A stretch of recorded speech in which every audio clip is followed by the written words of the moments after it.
Next question is from center of mass, and it is simple derivation of center of mass of a cone. The distance of the center of mass of a solid uniform cone. This is a solid uniform cone. From its vertex is Z0. Now this is the center of mass, and this is the vertex.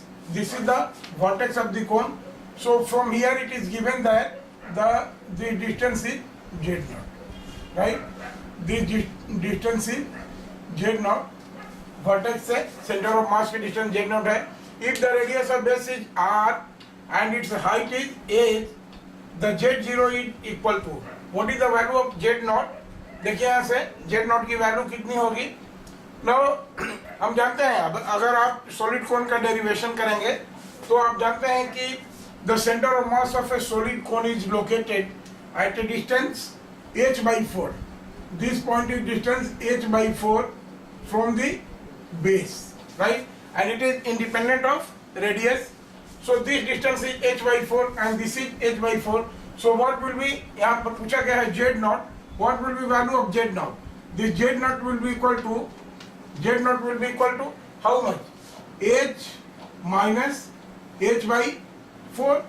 Obviously this is h, the total height is h and this is h0. So Z0 will be equal to h minus h by 4, which is 4h minus h by 4, which is equal to 3h by 4, and 3h by 4 is option 2.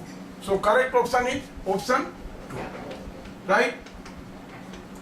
Now इसके derivation के लिए आप refer कर सकते हैं एडुविजन का centre of mass, जिसमें sphere, सारे बॉडी का, कोन, स्फीयर और जितने भी बॉडीज हैं उनका डेरिवेशन दिया हुआ है.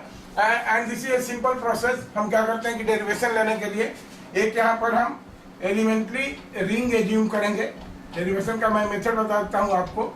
एक रिंग एज्यूम करेंगे और सपोज ये मान लेते हैं कि दिस इज, यहाँ से इसका डिस्टेंस है z, वर्टेक्स से इस रिंग की डिस्टेंस है z और इसकी रेडियस है small r, right?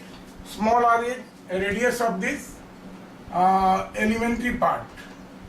This is small r, right? अब यहाँ से हम क्या करेंगे? Now total mass of cone is m suppose. So what will be z bar? Vertex से सीधे निकल जाएगा. z bar जो यहाँ पर है which is equal to z0. This is equal to integration of z into dm divided by total integration dm, right? Divided by integration dm. Or this cone is supposed to be made up of infinite such elementary discs of varying radius. क्योंकि r यहाँ पर vary करेगा, इस r को correlate कर लेंगे. r को h से कैसे कोरिलेट करेंगे हम लोग? ये देखिए, this semi vertex angle is theta, right? So we have tan theta is equal to r by z. Here r by z will be equal to how much? r by z will be equal to capital R by h, and therefore small r is will be equal to r by h into z, right? यहाँ पर ये करेंगे. अब इसकी radius क्या हो जाएगी? देखिए, इसकी रेडियस डेंसिटी रो मान लेंगे तो इसकी रेडियस हो जाएगी डिस्क की पाई r square into D H. और आप देखिए डेरिवेशन रिफर कीजिए, you will get the answer. Okay.